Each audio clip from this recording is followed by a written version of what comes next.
Welcome to Ryder Cup Tea Time with the Smylie Show, powered by T-Mobile. We are once again live from the People's Plaza here at Bethpage State Park. I'm Charlie Hume. He is Smylie Kaufman. Over there is Scotty Scheffler, Bryson DeChambeau, and Xander Schauffele. And behind them are a group of European fans who are just singing their way into the night. They have not stopped singing, cheering, celebrating, olaying, everything that they have. They're emptying the bank, and it's tough. I mean, those guys always go practice after rounds and work on it just to flush the day, but it ain't easy when you're just kind of getting the full treatment from all the Euro fans who had arguably probably a good day on the golf course as a fan. Yeah, I mean, it feels like it is indeed a Premier League Saturday. My beloved Tottenham Hotspur narrowly drew it home to Wolverhampton Wanderers. It had to do that in the dying moments of the match as well. And it feels like even though I didn't get to watch it, I'm getting the full experience. It's like you got the away in, you got the home, and these guys are making noise out here. Borderline might have lost contain last night is that instead of invading our set, if they start coming over here, I mean, the decibels are a little louder than they were last night. Yes, but what a day! Yeah. I mean, just a day that constantly when I looked at the board, you know, you would have your moments of American momentum that you felt like they were about to strike and get some red on the board, and every time I would hear it in my ear, and then I'd look up. There still would be too much blue or gray, which was the sign of a tied match. And gosh, how many holes did the Americans even lead today? It just felt like the entire day there was blue on the board, and they never left a chance for them to get into it. The Europeans are leading heading into singles 11.5 to 4.5, which just at face value seems like a shocking number.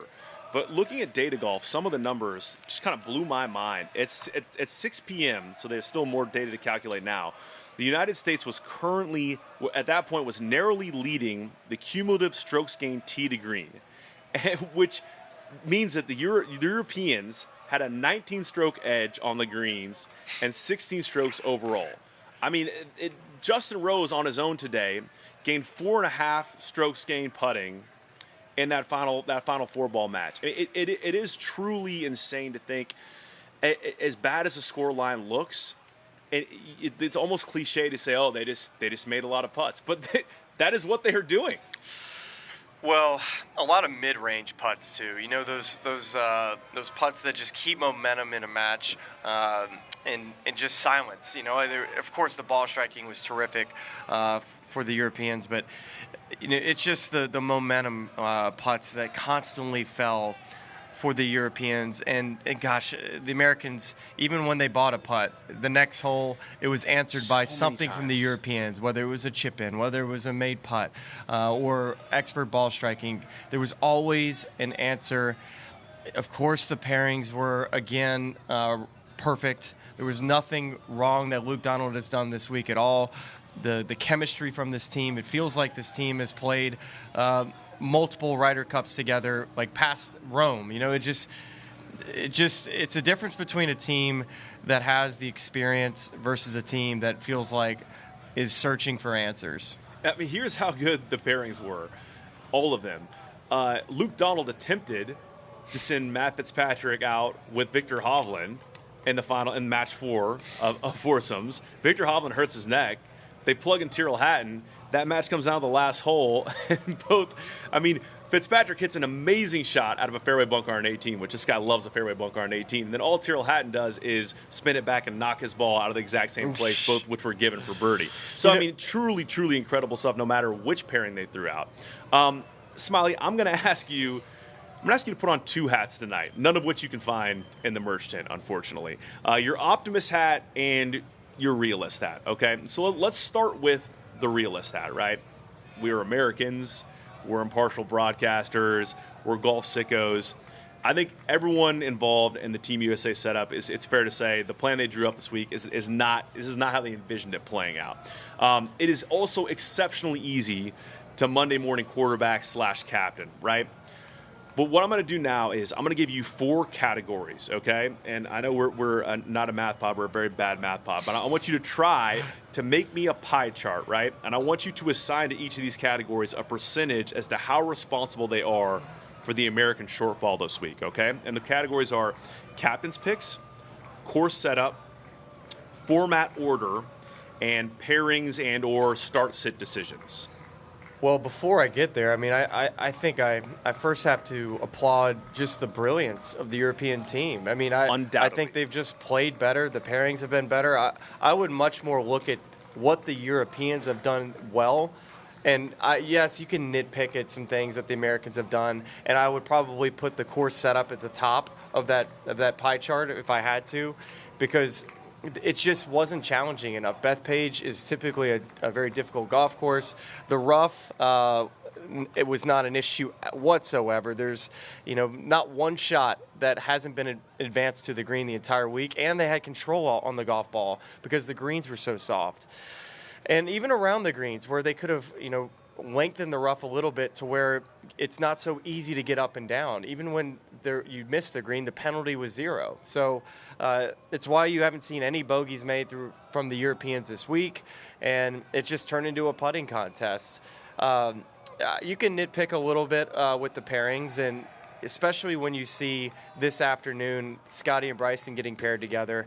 That felt like a bit of a searching mode deal, because you never want to, at least everything I heard heading into this Ryder Cup was you want to make sure you have the 4 best possible teams. It just seems like Scotty and Bryson needed to be on separate teams in order to have your best 4. And so when you got as down as you did and you put those 2 guys together, that had to be a match you won. And unfortunately, Justin Rose went into Terminator mode and absolutely carried them on the front side. He was like 6 under par. And then Tommy Fleetwood's like, oh yeah, by the way, I'm going to get in on the party. And then Justin Rose is like, okay, thanks, Tommy. Thanks for hanging out. Now it's my turn to finish this thing off. And so when that match went down, it was tough sledding. And I think that encapsulates the entire week of whatever you want to do to critique, Keegan Bradley's decisions. It's that was the pairing that was really, here are 2 best players. Let's see if they can go win, and they run into a buzzsaw. And it's really there's nothing you can do if that's your last resort option, and you need to get a point there and you don't get one. What could you really do other than just tip your hat to the Europeans? I mean, right now to me, Tommy Fleetwood looks like the best player on the planet, and Matt Fitzpatrick might be a close second. And so I wonder, even if the course setup is more difficult, even if 4-ball was the first session, et cetera, is there any collection of American players that could have beat this European team this week? No. I just don't think so. No.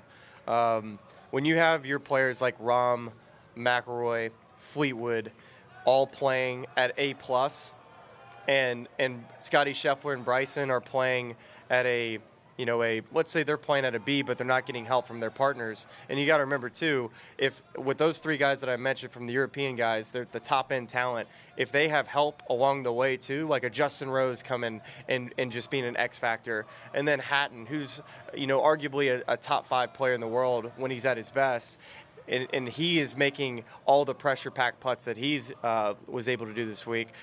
They're just a better team top to bottom. Mm-hmm. And the golf course hasn't helped them out the way it's played, because it's really just turned into an execution test, and the putting from the Europeans have obviously been way, way, way better than the Americans. And maybe if the Americans were a little better with the putter, you would have felt like, hey, there's a chance that Keegan can go in the press conference tonight and inspire a performance like maybe you saw at Brookline, where they come back when everybody was counting them out. Listen, this thing, it's on ice. Well, and as we take a look at the range down here with the Americans still working, if we do take off our realist hat and we do put our optimist hat on, and actually it looks like there's some sort of fan interaction that's happening here. Is that, that's Bryson signing some golf balls and throwing into the stands to some Irish flag-toting fans? You kind of love that, where you're just kind of tipping your cap to a team that is playing better than you this week. But if you're putting your optimist hat on and you're saying, what does this team need to do tomorrow to stage the greatest comeback in Ryder Cup history, how does that start right now? Like, what's the message in the team room? What's the message when we wake up and we make our way to the course? What happens early in the course where the tide starts turning? You say, maybe a miracle could happen. This match is not over. This not done. There is an individual back here who just heard my prompt, and he pointed at me very forcefully and said, "This match is not over." Well, so if you're agreeing with him, what would you say? Well, Blockbuster isn't still a thing, but maybe you can go on and find every sports miracle movie and pass out every classic sports comeback that's ever been made, and pass it out to the entire team. Everybody watch Miracle tonight. You know, whatever Miracle. the movie it is. Not Tin Cup. Don't watch Tin Cup. Don't watch Tin Cup. Don't watch Tin Cup. Actually, see if you can get Tin Cup delivered to the European locker room. You know, you got to find a way to flip the script there. They're on their hotel room. They keep searching for videos. They're like, why is the only movie available Tin Cup? There you go. I mean, just the math. The math says there's a 1% chance, probably less than 5. As Bryson is still sending golf balls into the night sky. So it's so good. He is, for all that happened today, and there was a lot of highs and lows and emotion, he's so entertaining. Oh, gosh. I mean, the driving exhibition he put on, it's a perfect golf course for him. Putter's been just a little below average for him this week, as he definitely had moments in which he didn't make the putt he was hoping to make, and just a little bit of misreading throughout the entire week for the Americans. All I've heard is that the greens were a little flatter than maybe they're expecting, under-reading putts, over-reading putts, and just never quite getting settled on the greens. Meanwhile, the Europeans felt like they had the green books and magnets on their golf balls, and they're just going right in the middle of the hole. I mean, knowing that it is a very minimal statistical probability, I think you can say the Europeans are clearly have found a formula and partnered match play that has been superior this week to the Americans. But the Americans are theoretically a superior individual performance team. You know, so if these guys are going to do it, it's good that it's this format and not others. There's a question here from Joseph Boza. Did you hear anything on Victor's neck issue? It was reported on our broadcast that Victor Hovland started getting some neck discomfort around the 14th hole, and on the 18th green told Luke Donald about it, said, hey, if it's an option, can I sit out this afternoon, go get some PT, get ready for tomorrow. That's where Hatton was replacing Victor Hovland, and may have made the team better because Victor had his moments coming down the stretch with some misfires, and a lot of it probably could have had to do with his neck. You know, definitely the ball striking was letting him down the stretch. And Hatton delivered. I mean, he birdied the last 4 holes. Well, and a reminder, too, keep sending in comments on this live stream on YouTube. We'll take as many of those as we can get to. Let's dig into some of the Saturday action, Smylie, at Bethpage, and let's go all the way back to the morning foursome session where feels like yesterday. we began with a little bit of a glimmer of hope, and it was thanks to the player who has been the best, in my opinion, in red, white, and blue this week, Cam Young. So let's take a look at some highlights from that match. Got started. Bryson, of course, just has driven it so good off the first hole this entire week. And gave Cam a nice little wedge in here that he dang near holes out. Yes, it was a good start, and when Cam Young hit that wedge shot, it just felt like, okay, here we go again. You know, Bryson started this event with JT making birdie in the alternate shot and got the American crowd just in a frenzy on the first tee. I was standing up there, and this was fun to watch because I was just walking up from behind the green, and I thought he had made it for a second. Watch this. That would have been truly incredible. It just darts a little bit right at the end. But yeah, I mean, Cam, I thought was, and eventually loses that last match alongside Justin Thomas. But I mean, just struck the ball so well today. Has earned 2 points in 3 sessions and could go 3 for 4 tomorrow in singles. He's your MVP this week. You know, Cam Young was the rookie that has shown up and played his best, has answered the bell at any point. Played a very hard-fought match this afternoon, but him and Bryson this morning were getting the crowd going, getting some red on the board, and you know that was important for the Americans. And it just unfortunately behind them, just it never didn't go their way. Well, let's hear a little bit from both Bryson and Cam Young after that 4-2 win.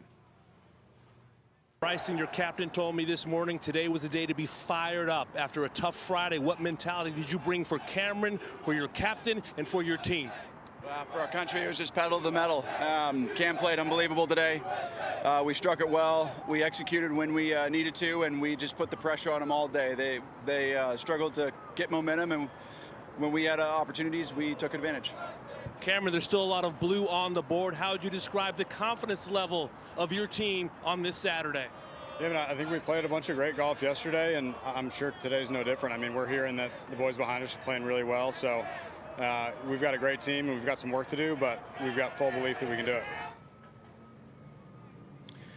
Of course, Smylie, the rest of that foursome session did not end well for the Americans. But I will say that as we continue on day two, we've covered a lot of what went wrong and the way in which the Europeans played, which really you would beat anyone you put in front of them. But just coming down the stretch, there's a real chance Americans could have snuck 2 points out of those last two matches, and for them to finish in the fashion they did, if it is 10.5 to 5.5.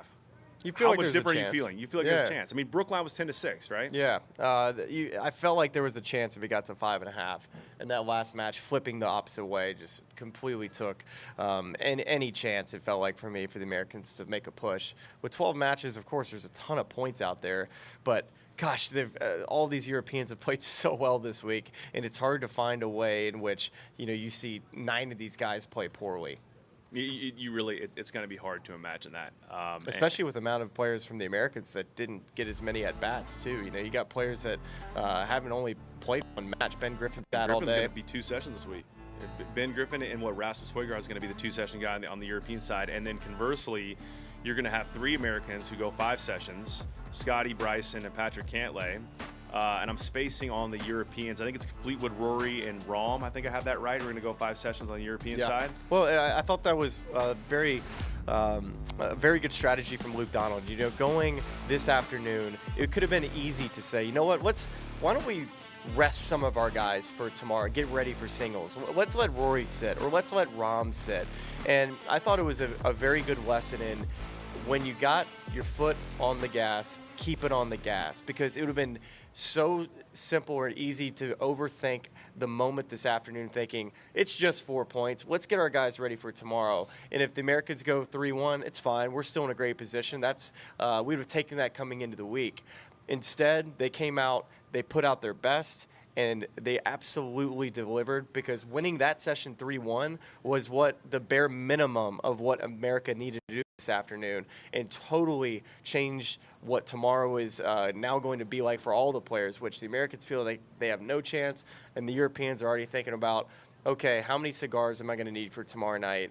And just making sure everybody's set for the party. Okay, do you need a wristband? All these sorts of things that the Europeans can think about. But just crazy that they're about to win an away Ryder Cup. A couple of great stats. Those boys at the Live Sports Bureau are always cooking up the good ones. Randy Robles. Actually, he had a little wrap on his wrist this week, and I went to go shake his hand. I did a little too forcefully. It's like, oh, Randy, are you good? He's like, no, I'm fine. I'm still cooking stats up for you. Listen to a couple of these, Smylie. These are wild. Scotty Scheffler is the first American player ever to lose a match in each of the first 4 sessions of a Ryder Cup. And then conversely, Tommy Fleetwood, 4-0-0 combined foursomes and 4-ball this week. Also did this in 2018 in France. He's the first player ever to do that twice. He now has the highest career winning percentage among the 51 European players to appear in at least 10 Ryder Cup matches. And this is wild to me. Ryder Cup players with the highest winning percentage in foursomes play all time, minimum 5 matches. Both Tommy Fleetwood and Jon Rahm have played 6 foursomes matches and have not lost or tied a single one. All wins. Tommy Fleetwood, Jon Rahm have played their way into an upper echelon of European Ryder Cup royalty, and I'm putting them there because Rory McIlroy and Justin Rose are already there. Yeah, they're just joining the party. Not to say that they already weren't, but one more Ryder Cup to just add up all of the success that they've had it's phenomenal, and it's the different partners too, and who Tommy Fleetwood has played. Tommy has taken out the American players' best that they have. It's been Tiger Woods, it's been Jordan Spieth and Justin Thomas during their heyday when they were winning matches left and right.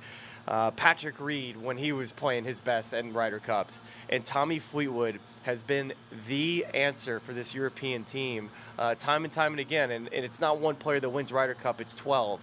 But when you have guys like Tommy, Rory, Rose, Hatton, Rahm, all these players, Hovland, the list goes on and on, of guys that you can count on day after day, session after session, doesn't matter the format, and they're going to deliver.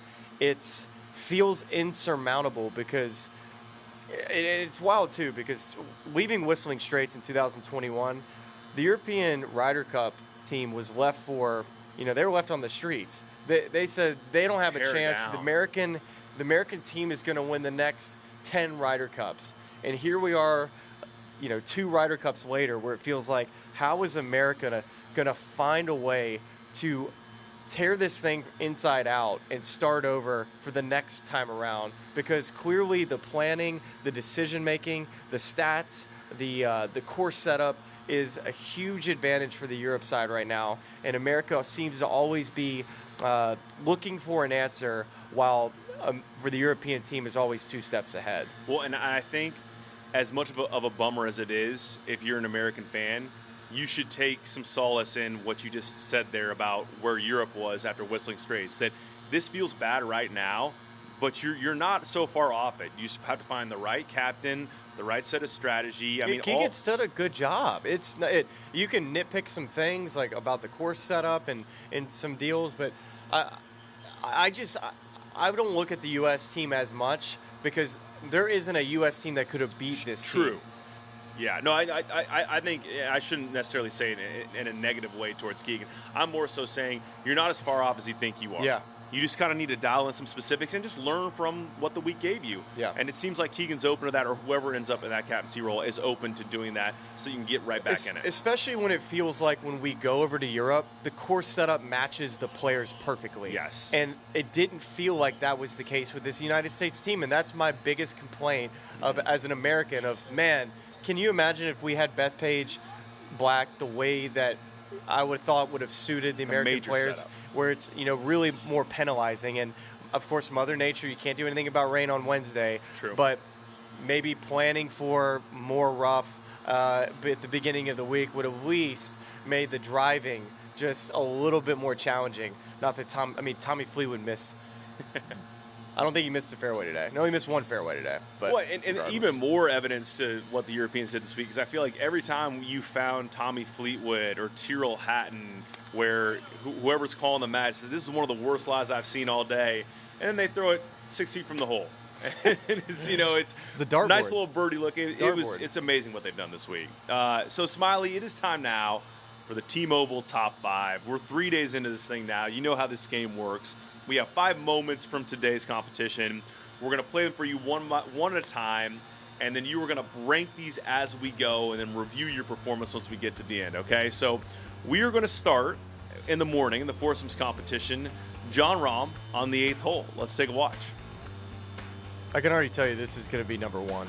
I was on the call for this. This was from a difficulty scale. I saw this on TV. That I thought it was a 10 out of 10. The lie was okay, but the stance was a huge problem.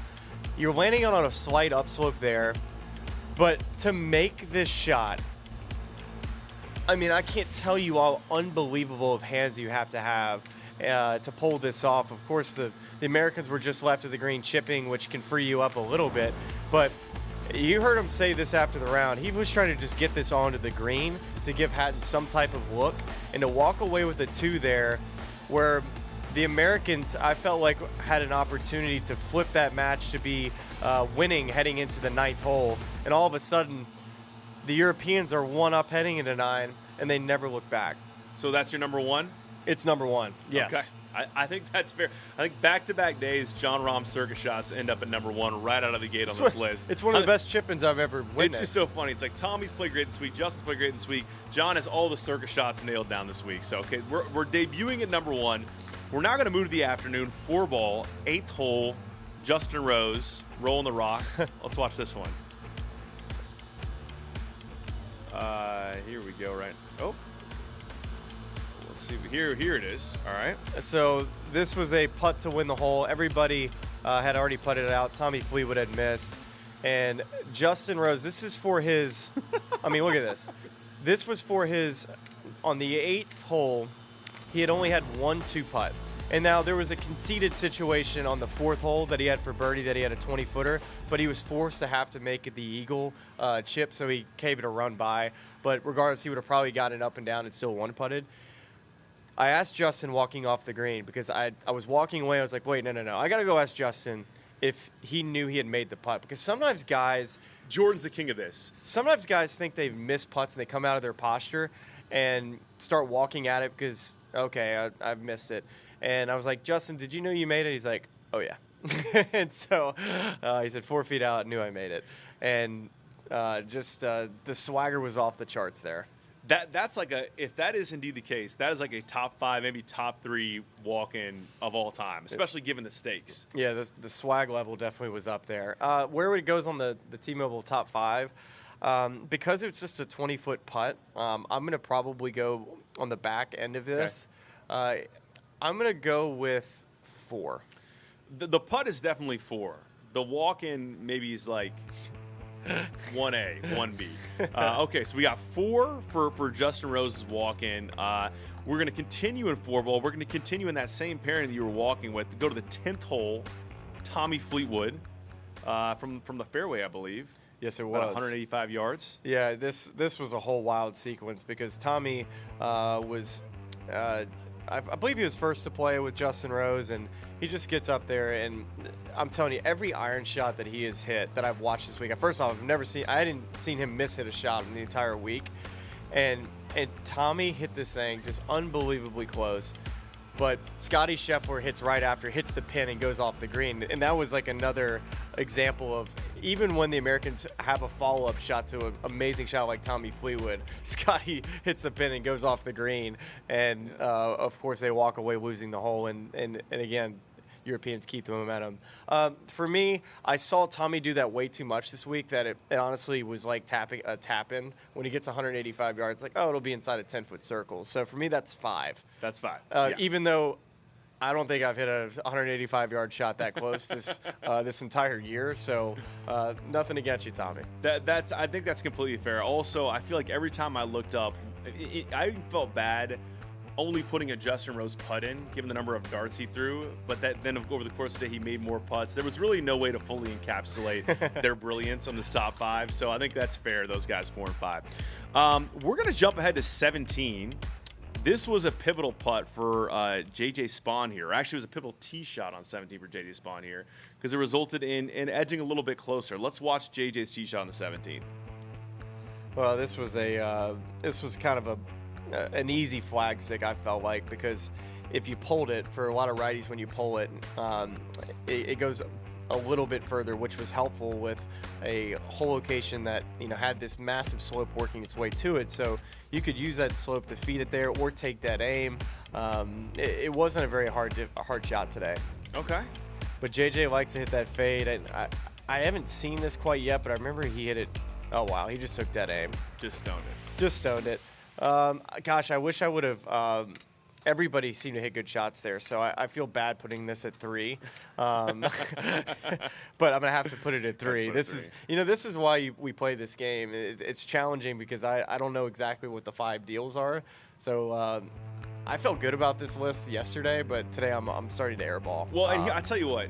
This is good because we both airballed. I airballed because I didn't give our production team enough time to get footage for the last moment. It was going to be Sam Burns' birdie putt at 14, which was pivotal at the time. Really created an opportunity for that team to maybe get a half point, maybe win. Of course, Tyrrell Hatton and Matt Fitzpatrick go on to win that match. So I don't know that we're going to have a graphic in time, but I'm just going to give you a free bingo square.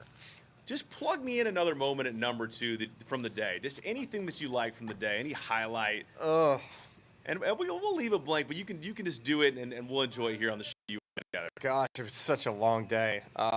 For me, my highlight, I had an amazing iced coffee in between sessions. Love that. And so I'm going to put that at number 2. That's the iced coffee perfect. that I had was major for the team.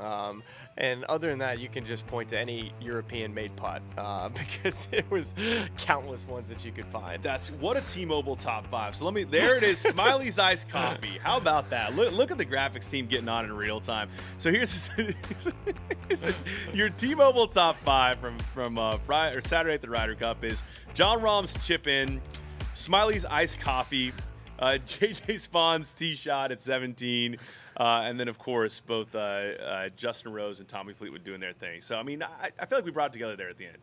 Definitely so, because a bit of an airball. I would have put Justin Rose's putt a little bit higher up on the board. gosh, what a day for the Europeans. So we're waiting on some pairings here. We should get them shortly. We're going to break those down. Yeah, what do you do? That's the question mark I have is, do the Europeans just decide to put all their guys out to get this thing over as fast as possible? Or the guys that they've ridden all week, do they put them at the end to give them more sleep, time to rest and recover? Right. I mean, I was talking to Jackson about this. It's if Scotty Scheffler, you saw visible exhaustion on the face of Scotty Scheffler and Bryson DeChambeau after that heavyweight fight with Tommy Fleetwood and Justin Rose. And you talked about why maybe you rest Scotty in this Saturday afternoon session, but of course they could not afford to do it given the scoreline. So do you trot him out first, or do you let him sleep? Well, the Americans are forced to front load. They have to put red on the board as fast as possible. And not only everybody needs to win the first hole of the first 6 groups for the Americans to create some type of pressure that maybe the Europeans haven't felt all week. Crazier things have happened, but this would be up there for one of the wildest comebacks of all time. But it feels very little too late to me. So there's a question here from John D. Court, I believe. J.J. Spaun, been such a foreign player this year. Why would he not play most of the team matches? Yeah. I believe he played 2 sessions, correct? What's your take on that? It's a fair question. I think this is where you can start nitpicking at the lineups that the American team put together. I would have probably opted more for JJ in the especially with the season that he had. When we look at who had the best seasons on the PGA Tour and in major championships, J.J. Spawn's in the top 5. Tommy Fleetwood's up there, Rory McIlroy, Scotty Scheffler, Bryson. And to just see J.J. go out twice in these sessions feels like a missed opportunity, especially with every report that I heard throughout the week was, gosh, have you seen how good J.J. Spawn is hitting it this week? Well, wouldn't that have been a pretty good asset in the mornings? And a lot of people think J.J. doesn't hit it far. He gets it out there, man. He hits it plenty far enough. And the disadvantage that Scotty had in foursomes with Russell Henley's distance, I think could have been negated with something like J.J. Spawn playing with Scotty. Now, these are all hypotheticals that we're playing out here, and many of these matches could have never been won based off of how well the Europeans played. But you can definitely make arguments that Scotty wasn't set up in the best position. But, hey, Scotty also didn't bring his best stuff either. He didn't make the putts, and he definitely will feel responsible for not being able to bring his best when especially was expected to play at the level that we know he's capable of. But really the conditions of the golf course kind of negated his overall skill because everybody was able to do things that he does every single week. And we have yet another fan question here that we're going to put up in a graphic, I believe, on the. Let's take a look and see what we got here. These are fun surprises. I got surprised last night on this, and we're waiting on this graphic here.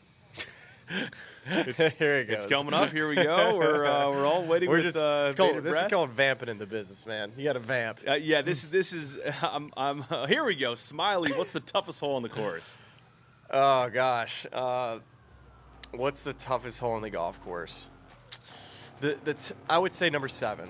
It's one that you have to challenge the right side, and if you do, you're rewarded with a little shorter distance, and that shorter distance would be somewhere around 200 yards. So if you bail out left, you're left with something like a 7 wood, or if you're Tommy Fleetwood, a 9 wood from 230 yards to a green that doesn't appear very, very big from back in the fairway. So easily the 7th hole, and honestly that stretch from 7 to 12 requires incredible ball striking with your middle and your long irons.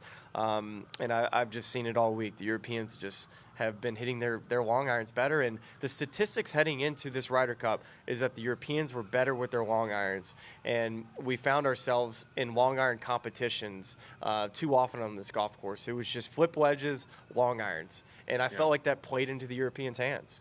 I have a question for you, Smylie, to almost get it back to Sunday singles. This is a guy who I think should lead Sunday singles. We have America's best pairing powered by T-Mobile, and statistically speaking, there were 3 American pairings, I think maybe 4 now, that earned a point to tie as top earners. But I think the real answer to this question is that America's best pairing powered by T-Mobile was Cam Young and whoever he was playing with, right? That was what it kind of boiled down to. And so what I'm wondering for you is, given Cam Young's form, is that the guy you're sending out first in singles? Yeah, that's exactly right. I think Cam Young will go out first. I think Scotty and Bryson won't be far behind, but if it's not Scotty, Bryson, or JT, Cam Young will be the first out. I think you have to. I mean, I think it's the guy that he's clearly been the darling of the local fans this week, a New York guy. He's very, very even keel amongst a very tumultuous sort of setting, a lot of energy, a lot of emotions. He's handled all that really well. And I think you send that guy out first and you get the New York crowd behind him, that feels like the start to a potential miracle day if it's going to go that way. For certain, and you expect that Luke also doesn't want to leave this to chance, and he's not going to want to put his guys in the back half of the lineup. So I expect some combination of Rom, Rory McIlroy, and Tommy Fleetwood at the top. You know, one of those three guys are going to be in that match clinching possibility spots at that third match, especially if they front load, which you can make a case to maybe put him more in the middle, but. If I'm Luke Donald, I'm not leaving it up to chance for maybe like Rasmus. You expect for him to be at the very back end, right? If it happened to come down to him, but it'd be interesting to see what happens. I'm not hearing that Luke can do whatever he wants. You know, it's going to work out for him, but I think the Americans will have to be front loading. Do you think we get a little early celebration tonight? Like, what do you think the Europeans are doing right now? Do you think they're drinking at all? Do you think they're getting a nice steak? No. I think just this has got to be a fun day for them when they get back to the locker room and on the bus ride, telling stories about the day, things that happened, moments that they're never going to forget. Where, you know, you don't have days like this often in the game of golf where you're around some of your closest buddies and everybody plays well, and you know, it's the best thing about golf too. When you get in the locker room or any 18th grill and you talk about your round, and I guarantee you they're doing a lot of that today. And the vice captains are telling their stories of what happened. It's like, oh, you remember that shot you hit at 15, and how you got up and down, or that chip in from 8. Because a lot of these players hear the roars, but they don't know what happened. Yeah, no, without a doubt. And I'm also being told that we're going to play Preferred Lies on Sunday. The course, it just stayed soft, it felt like. I mean, I felt like everything I saw today, no matter where it was. Yeah, it's still kicking up mud, so. Yeah. Although I will say, all the inside the ropes seating locations, which, by the way, it was good to see you out there in the course, buddy. Good to see you inside the ropes. Always nice to see a fellow colleague, you know, trotting around there. You can see, like, you can look at my pants here, and I've got a little mud on my pants. Yeah. And it's kind of like the sign of, got the jersey dirty. You're like a baseball player that gets his jersey dirty. It's like, you know, you got to go out there and you were amongst it and you were kneeling in the ground. But I thought it was going to be much muddier. So maybe just the fairway where it's still kind of holding and soft. But yeah, Preferred Lies on Sunday. I don't know. I mean, does that tilt it in any different direction? Does it matter necessarily? No, it doesn't. We have another fan question. So let's go take to another fan question here. We have a graphic coming up here, and. What is your favorite course? Oh, okay. I think I saw this in the chat. They were asking me what my favorite course is, and do I think Augusta will ever host the Ryder Cup? That's what it said in the chat, but you can. Why don't we both answer it? You go first. What's your favorite golf course? Augusta would probably be my favorite course, and will they ever host a Ryder Cup? The answer is no. I think, as cool as it would be, I think as far as they're going to get outside of the Masters is the Augusta National Women's Amateur. I think they like to, you know, but you never say never to anything. My favorite course, it always changes. I'm gonna go Cypress Point right now. Okay. Cypress Point, National Golf Links of America, two close ones, but yeah, that's what I'd say for you. Well, Smylie, we have another fan question. We are in full tap dance mode while we are for these pairings, and we are nearing the completion of the show. Is the fist pump the only celebration the golfers know how to do? Okay, I'll take this one because. I guess this is technically a fist pump, but the JT, is that a fist pump? It's a little low here. He does this. He does this. He when he wants the crowd to get loud, he does a little bit of this.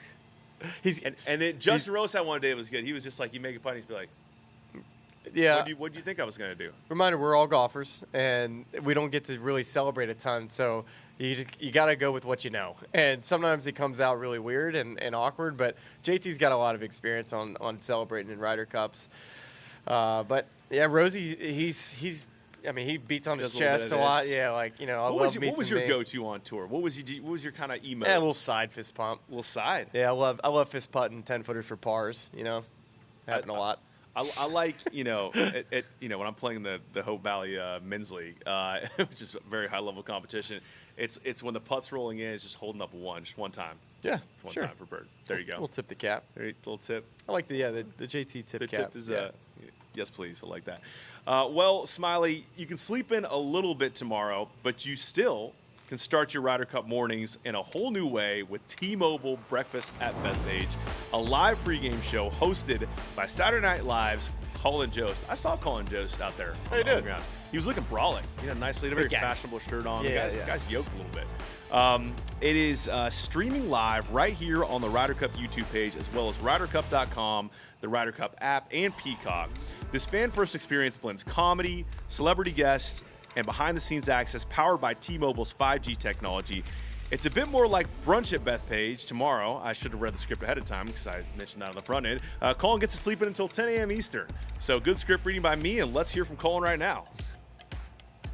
Many people think the competition between the United States and Europe started yesterday, but it in fact started on Wednesday at the almost more prestigious Celebrity Ryder Cup tournament. I actually played in it. I know, shocking. My body can kind of move. I was paired with the legendary Giants quarterback Eli Manning against Bulls legend Tony Kukoc and Brooklyn Beckham. And, let's just say Eli and I did pretty good. We did pretty good. We're going to see some highlights, and I want to point out Eli kind of edited the package, so there might be it might look like he hit more good shots than I did, but we both really contributed, and it was a great moment for us, and I hope for America. Take a look. We'll do the fist to the hand. Dude, that was great. That's our new move. Yeah. I think this is where they play from, This is from where they play from. Why are they torturing us? We're playing a 480-yard. Great swing.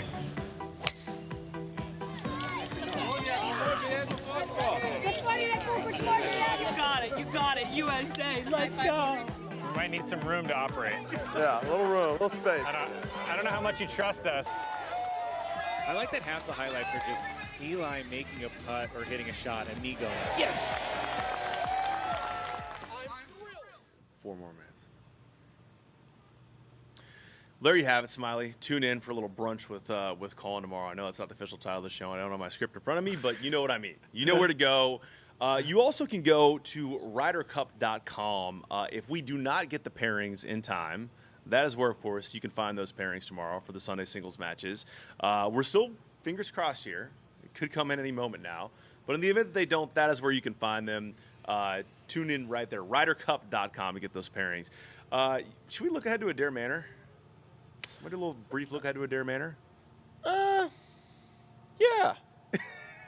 I mean, it's got to be Tiger's captaincy, right? You think so? Got to be. Tiger. I mean, yeah. It feels right, doesn't it? Doesn't it? I mean, especially with how hard it is to win a away Ryder Cup. I'm getting that feeling out here this week of how well the Europeans have had to play to keep the Americans at bay. Tiger seems fit for the challenge. It would be a little bit of a different change. Zach Johnson and Keegan Battery, both, guys that play with these players week in and week out. Tiger, not playing quite as much, may be able to spend a fraction more time. Not to say that Keegan hasn't spent every waking hour thinking about these 3 days. And it gets to a point where there's not a whole lot you can do as a captain sometimes. Yeah. You just got to cheer on your guys. You motivate them to do their best.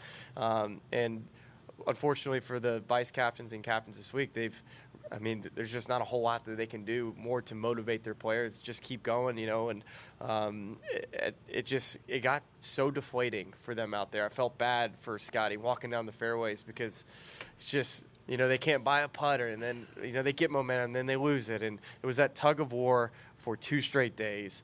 And gosh, Luke Donald and his team, wow. What a brilliant performance. I think I love that because it would feel really good to bounce back from a tough, maybe the worst home Ryder Cup loss in the modern era, with going and winning on the road with Tiger as captain. That would be a great statement of intent of we're going to get this thing back on the right track from an American perspective. This is not going to be a walkover. We're not going to make the Ryder Cup, the Americans, the internationals against the Europeans. We're not there yet. Yeah, for certain. For certain. So, yeah. What a day. What a day, Smylie. I'm hoping that you have a great day on the course tomorrow. Thank Do you know what? How does that actually work in broadcasting? Are you going out early and then coming back and grabbing a group at the end? Yeah, you go out in the beginning, and then it's just you kind of drop back until there's no more golfers left. Yes. Okay. Well, there you go. We got that going for you. So great day out there on the course tomorrow. It's been a fun Ryder Cup. It's been a wild Ryder Cup. Hopefully we get a little bit of drama out there tomorrow. We get some intrigue, get some stuff to kind of look forward to. But let's see if we can turn the tide. Let's see if we can see a miracle out there tomorrow. It'd be fun to be a part of it on the broadcast. Yeah, and shout out to all the hardworking people that have helped making this whole thing possible.